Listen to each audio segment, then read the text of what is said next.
A propósito, dijo Mathieu Dendolon, las perdices me recuerdan una anécdota siniestra de la guerra. Ustedes conocen mi propiedad en el suburbio de Cormeilles.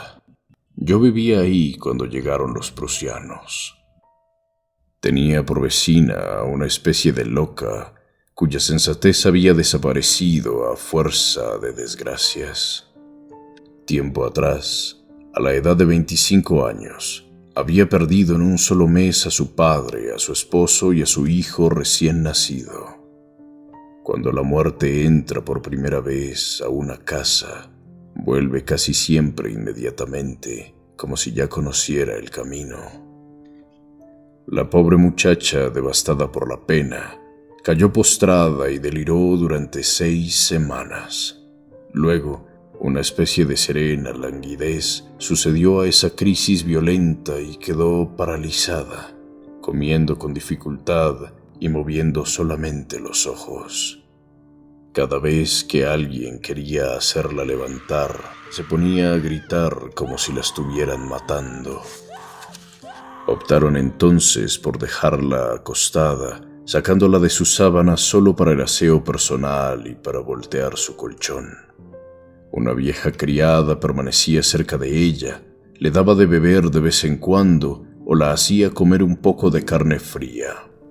Pensaba en los muertos, divagaba tristemente sin recuerdos precisos, o su pensamiento atrofiado permanecía inmóvil como agua detenida. ¿Qué pasaba en esa alma desesperanzada? Nunca lo supimos, pues ella no volvió a hablar. Durante 15 años estuvo así, ensimismada e inerte. Llegó la guerra y en los primeros días de diciembre los prusianos penetraron en Cormeilles. Lo recuerdo como si fuera ayer. Hacía un frío como para derretir las piedras y me encontraba recostado en un sillón, inmovilizado por la gota, cuando oí el retumbar pesado y acompasado de sus pasos. Los vi pasar desde mi ventana. Desfilaban interminablemente, todos iguales, con ese movimiento de marioneta que les es propio. Luego los comandantes distribuyeron a sus hombres según los habitantes. A mí me tocaron 17 y a la vecina 12, entre los cuales estaba un comandante realmente salvaje, violento y rudo. Durante los primeros días todo transcurrió con normalidad. Le dijimos al oficial de al lado que la mujer estaba enferma y siguió como si nada. Pero muy pronto esa mujer, que ni siquiera se dejaba ver, comenzó a irritarlo. El oficial preguntó por su enfermedad y le dijeron que su anfitriona estaba postrada desde hacía 15 años por una pena profunda. Sin duda, el oficial no creyó una sola palabra y se imaginó que la pobre desquiciada no salía de su cama por honor, para no ver a los prusianos, para no tener que hablarles ni toparse con ellos. El oficial exigió que la mujer lo atendiera y lo hicieron seguir a su cuarto. Preguntó con tono áspero: «Le pediría, señora, que se levantara y que bajara para poder verla». Ella lo miró con sus ojos vagos, con sus ojos vacíos, y no respondió. El oficial retomó: «No toleraré la insolencia. Si usted no se levanta por su propia voluntad, yo encontraré la manera de mandarla de paseo sola». La mujer ni siquiera hizo un gesto, siempre inmóvil, como si el oficial no estuviera ahí. El hombre enfureció y asumió ese silencio tranquilo como una señal de desprecio supremo. Agregó: «Si usted no baja mañana», y salió. Al otro día, la vieja criada, desesperada, quiso vestirla, pero la loca se puso a gritar y a resistirse. El oficial subió rápidamente y la sirvienta, poniéndose de rodillas, gritó: «Ella no quiere, señor, no quiere, perdónela».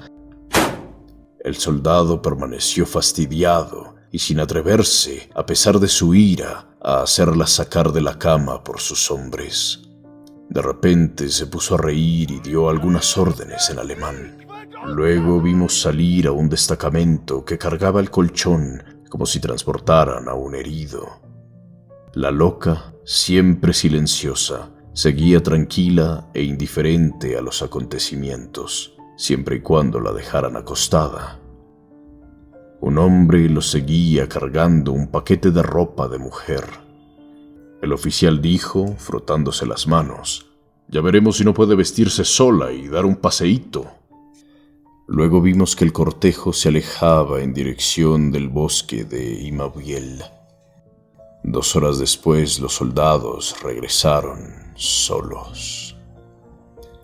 Nunca más vimos a la loca. ¿Qué le habían hecho? ¿A dónde la habían llevado? Nunca lo supimos. La nieve caía ahora día y noche cubriendo el valle y los bosques con una mortaja de espuma helada. Los lobos venían a aullar hasta nuestras puertas.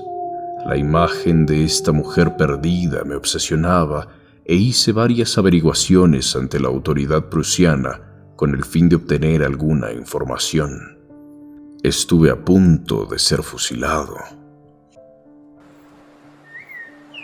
La primavera regresó. El ejército de ocupación se alejó. La casa de mi vecina seguía cerrada. Las malas hierbas crecían en los pasillos. La vieja criada había muerto durante el invierno. Ya nadie pensaba en el asunto. Solo yo lo recordaba todo el tiempo. ¿Qué habían hecho con esa mujer? ¿Se habría escapado en el bosque? ¿La habrían recogido en alguna parte e internado en algún hospital sin poder obtener de ella ninguna información? Nada aquietaba mis dudas, pero poco a poco el tiempo alivió la inquietud de mi corazón. El otoño siguiente, las perdices pasaron en cantidad, y como mi gota me había dado una tregua, me desplacé como pude hasta el bosque. Ya había matado 4 o 5 pájaros de pico largo cuando abatí uno que desapareció en una fosa llena de ramas.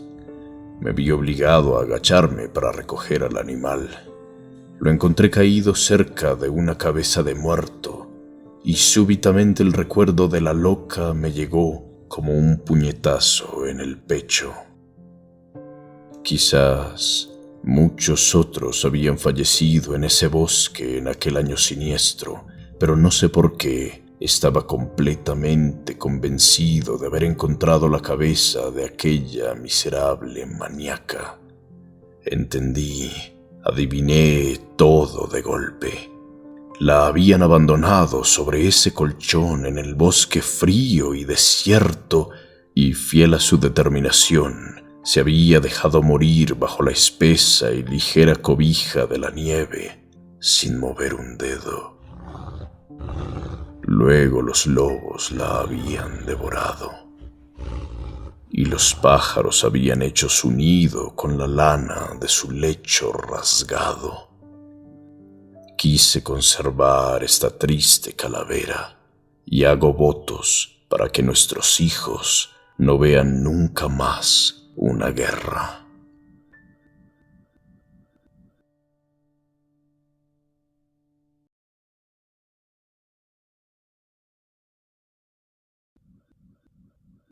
Le decían Señor el Hermoso. Se llamaba Visconde Gontran Josep de Signol. Huérfano y dueño de una fortuna considerable, era lo que se dice un hombre ideal. Tenía estilo y buena apariencia, una manera de hablar que lo hacía parecer inteligente, una gracia natural, un aire de nobleza y de honor, un bigote bien puesto y una mirada dulce como les gusta a las mujeres. Era muy solicitado en los salones, muy buscado por las amantes del vals e inspiraba en los hombres esa enemistad sonriente que se tiene hacia la gente de presencia enérgica. Se rumoreaba que había tenido varios amoríos, lo suficientes para crear una buena opinión sobre su virilidad. Vivía feliz, tranquilo, en el bienestar moral absoluto. Se sabía que era hábil con la espada y más aún con la pistola. Cuando tenga un duelo, decía, elegiré la pistola. Con esta arma estoy seguro de poder matar a mi rival. Una noche, al salir del teatro con dos amigas y sus esposos, los invitó a comer un helado en Tortoni. Llevaban un rato en el lugar cuando vio que un señor sentado en una mesa vecina miraba con obstinación a una de sus amigas. La mujer parecía incómoda, molesta y bajaba la mirada. Por fin le dijo a su marido, «Allí hay un hombre que no para de mirarme. Yo no lo conozco. ¿Tú sí?»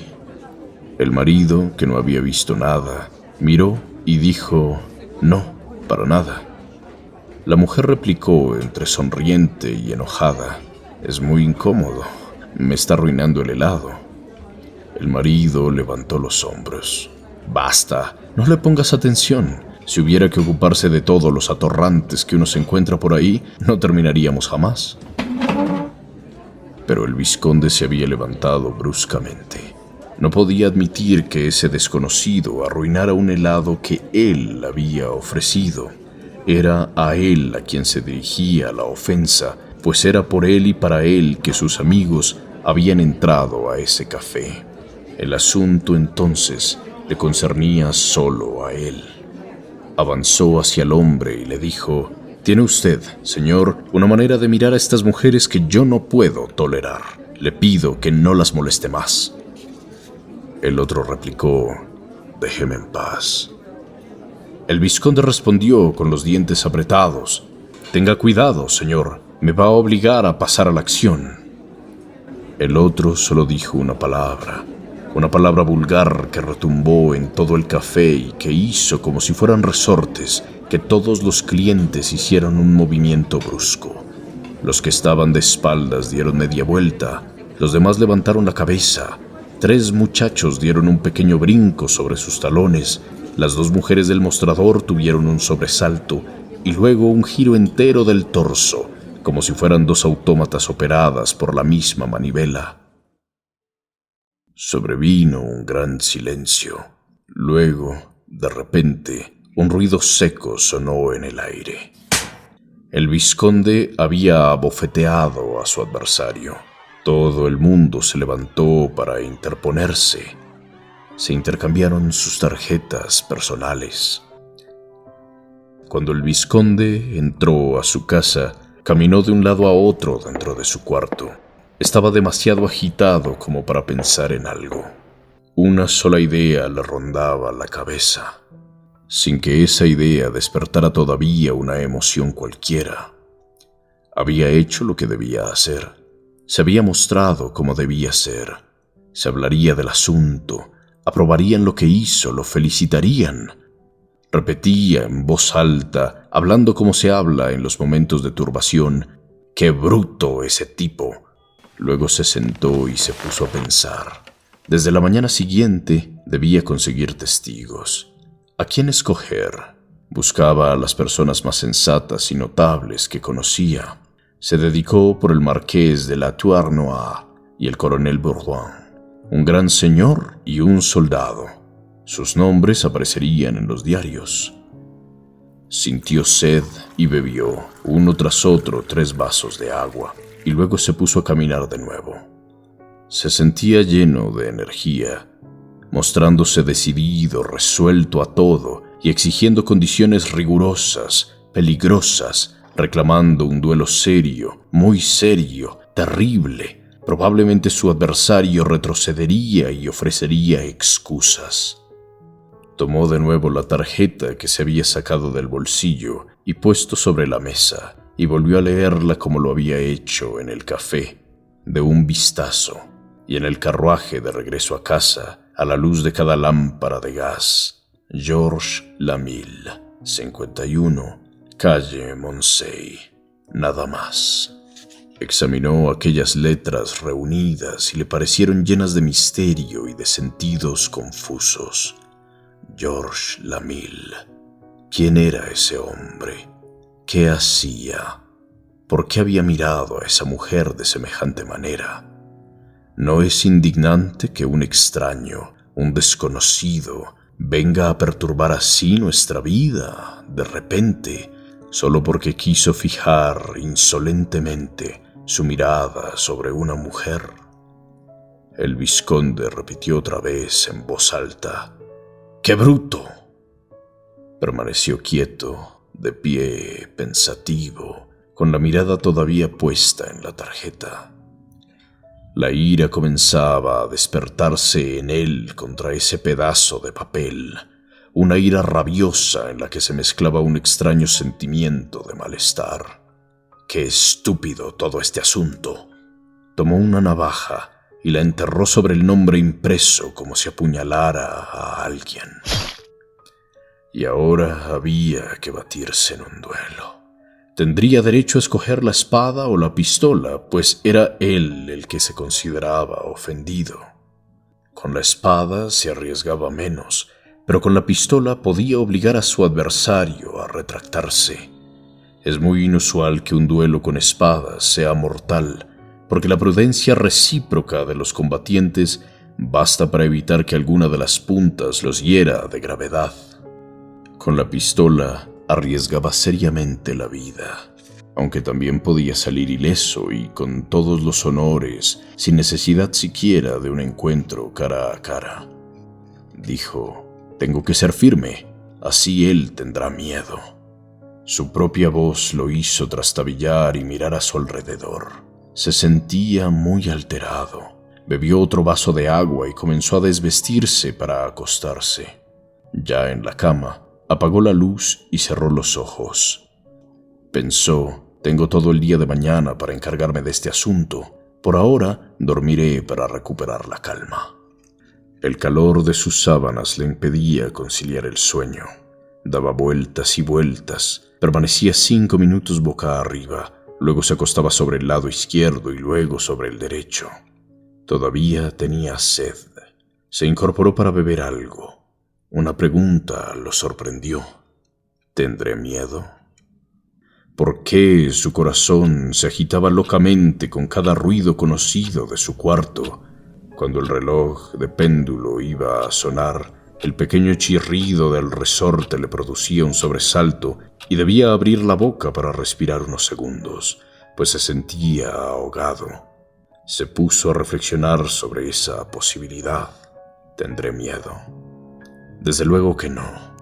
No tendría miedo porque estaba decidido a ir hasta el final, porque tenía la firme voluntad de batirse, de no titubear. Pero se sentía tan profundamente perturbado que se preguntó: ¿puede uno tener miedo a pesar de uno mismo? Lo embargó esa duda, esa pregunta, ese pavor. Si una fuerza más poderosa que su voluntad, dominante, irresistible, lo domaba, ¿qué podía pasar? Sí, ¿qué podía pasar? Por supuesto acudiría al duelo porque así lo deseaba, Pero, si temblaba, si perdía el valor, pensó en su posición, en su reputación, en su renombre. De golpe sintió una necesidad particular de levantarse y mirarse en el espejo. Volvió a encender la vela. Cuando percibió su rostro reflejado en el vidrio pulido, tuvo una gran dificultad para reconocerse y le pareció que era la primera vez que se veía. Sus ojos le parecieron enormes y estaba pálido, muy pálido. Permaneció de pie frente al espejo, sacó la lengua para constatar su estado de salud y de un momento a otro irrumpió una idea en su cabeza como una bala.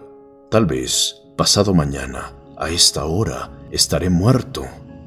Y su corazón palpitó con furia. Tal vez pasado mañana a esta hora, estaré muerto. La persona que tengo frente a mí, el yo que veo en el espejo, ya no estará. ¿Cómo? Aquí estoy, me estoy mirando, me siento vivo y en 24 horas estaré en esa cama, muerto, con los ojos cerrados, frío, inanimado, desaparecido. Miró su lecho y se vio acostado de espaldas sobre las mismas sábanas de las que acababa de salir. Tenía el rostro demacrado de los muertos y esa debilidad en las manos que ya nunca más se moverán. Entonces tuvo miedo de volver a su cama y para evitar mirarla salió a la sala a fumar. Tomó un cigarrillo, lo encendió y se puso a caminar de nuevo. Tenía frío. Se dirigió hacia la campana para despertar a su criado, pero se detuvo con la mano levantada hacia la cuerda. Este hombre se va a dar cuenta de que tengo miedo. En lugar de tocar la campana, prendió el fuego. Sus manos temblaban un poco, con un estremecimiento nervioso cada vez que tocaban un objeto. Su cabeza se perdía, sus pensamientos turbios se volvían huidizos, bruscos, dolorosos. Una embriaguez invadía su espíritu como si hubiera bebido. Se preguntaba una y otra vez, ¿qué voy a hacer? ¿Qué va a pasar? Todo su cuerpo temblaba, sacudido por espasmos momentáneos. Se levantó y acercándose a la ventana, abrió la cortina. El día comenzaba, un día de verano. El cielo rosa volvía rosada la ciudad, sus techos y sus muros. Un gran rayo de luz, como una caricia de sol, envolvía al mundo despierto, y con ese esplendor, una esperanza alegre y brutal invadió el corazón del vizconde. Había sido una locura haberse dejado dominar por el miedo antes de que todo ocurriera, antes de que sus testigos hubieran visto a los del tal Georges Lumil, antes incluso de saber si éste asistiría al duelo. Tomó un baño, se vistió y salió con paso decidido. Se repetía mientras caminaba: tengo que ser enérgico, muy enérgico, tengo que demostrar que no tengo miedo. Sus testigos, el marqués y el coronel, se pusieron a su disposición, y luego de apretarle fuertemente la mano a cada uno, hablaron sobre las condiciones del duelo. El coronel preguntó: ¿quiere usted un duelo serio? El vizconde respondió: muy serio. El marqués replicó: ¿prefiere la pistola? Sí. ¿Nos permite arreglar todo lo demás? El vizconde dijo en tono seco: 20 pasos con el arma en alto, intercambio de balas hasta herida grave. El coronel declaró, visiblemente satisfecho: son excelentes condiciones. Usted dispara muy bien. Tiene todas las oportunidades de ganar. Los testigos partieron. El vizconde volvió a su casa a esperarlos. Su agitación, calmada por un momento, se acrecentaba ahora a cada instante. Sentía en sus piernas, en sus brazos, en su pecho, una suerte de temblor, de vibración continua. No se hallaba ni de pie ni sentado. No había en su boca ni rastros de saliva, y hacía insistentemente un movimiento ruidoso con su lengua como para despegarla del paladar. Quiso almorzar, pero no fue capaz de comer nada. Entonces tuvo la idea de beber algo para darse coraje y pidió que le llevaran una garrafa de ron, de la que bebió una tras otra 6 copas. Un calor, parecido a una quemadura, lo invadió, seguido de un aturdimiento en el alma. Pensó: ahora me siento mejor. Pero al cabo de 1 hora había terminado la garrafa y su estado de agitación se volvía intolerable. Sintió ganas de tirarse al piso, de gritar, de morder. Caía la noche. Sonó el timbre, pero no tuvo alientos para levantarse a recibir a sus testigos. Ni siquiera se atrevió a hablarles, a saludarlos, a pronunciar una sola palabra, por miedo a que lo adivinaran todo en la alteración de su voz. El coronel dijo: las condiciones que usted fijó ya están acordadas. Su adversario reclamaba para sí los privilegios del ofendido, pero cedió fácilmente y aceptó todo. Sus testigos son 2 militares. El vizconde dijo: gracias. El marqués replicó: perdone si no dejamos de entrar y salir, pero tenemos que encargarnos de 1000 detalles. Se necesita un buen médico porque el combate no terminará sino con un herido grave, y usted sabe que con las balas no se juega. Hay que decidir el lugar, cerca de una casa, para llevar al herido de ser necesario, etc. En fin, tardaremos 2 o 3 horas. El vizconde dijo por segunda vez: gracias. El coronel preguntó: ¿está bien? ¿Está tranquilo? Sí, muy tranquilo, gracias. Los 2 hombres se retiraron. Cuando el vizconde estuvo solo de nuevo, le pareció que se estaba volviendo loco. Como su criado había encendido las lámparas, se sentó a escribir algunas cartas. Luego de anotar, en lo alto de una página: «Este es mi testamento», se levantó súbitamente y se alejó de la mesa, sintiéndose incapaz de hilvanar 2 ideas más o de tomar alguna decisión. Por lo demás, iría al duelo. Ya era inevitable. Entonces, ¿qué le pasaba? ¿Quería enfrentarse a su rival? Tenía clara su intención y su decisión, pero sentía, a pesar de los enormes esfuerzos mentales que estaba haciendo, que no tendría fuerzas suficientes para llegar hasta el lugar acordado. Trataba de imaginar el combate, de pensar en su actitud y en la vestimenta de su adversario. A veces sus dientes se entrechocaban produciendo un ruido seco. Quiso leer algo y tomó el código del duelo de Chateauvilliard. Luego se preguntó: ¿será mi adversario un avesado tirador? ¿Será reconocido por eso? ¿Está clasificado como tal? ¿Cómo saberlo? Recordó el libro del barón de Vaux sobre los tiradores con arma de fuego y lo leyó de principio a fin. Georges Lamil no era mencionado en ningún momento. Sin embargo, si el hombre no fuera hábil con la pistola, habría aceptado sin objeciones esa arma peligrosa y sus posibilidades mortales. Abrió una caja de Gastin René que estaba sobre una mesa, tomó una de las pistolas, se acomodó en posición de disparar y levantó el brazo, pero temblaba de pies a cabeza y el cañón se movía en todos los sentidos. Se dijo entonces: «Es imposible, así no puedo batirme en duelo». Miraba al fondo del cañón, el pequeño orificio negro y profundo que escupe muerte. Pensaba en el deshonor, en los murmullos de los círculos sociales, en las risas de los salones, en el desprecio de las mujeres, en las alusiones en los periódicos, en los insultos que le lanzarían los cobardes. Seguía mirando el arma y levantando el martillo. Vio brillar un pequeño fogonazo rojo. Por azar, por descuido, la pistola había estado cargada todo el tiempo. Sintió una alegría inexplicable y confusa. Si no tenía frente al otro la actitud tranquila y noble que se necesita en esos casos, estaba perdido para siempre. Sería marcado, manchado con una señal de infamia, expulsado del mundo. Pero sabía que no podría alcanzar esa serenidad.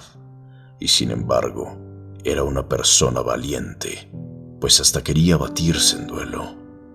Era una persona valiente, pues la idea esta vez ni siquiera se formuló hasta el final en su cabeza.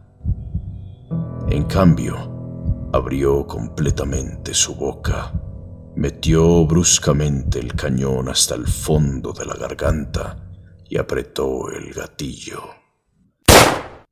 Cuando su criado llegó, alarmado por la detonación, halló al muerto de espaldas en el piso. Un chorro de sangre había salpicado el papel blanco y lo había manchado de rojo, justo encima de estas 4 palabras: Este es mi testamento.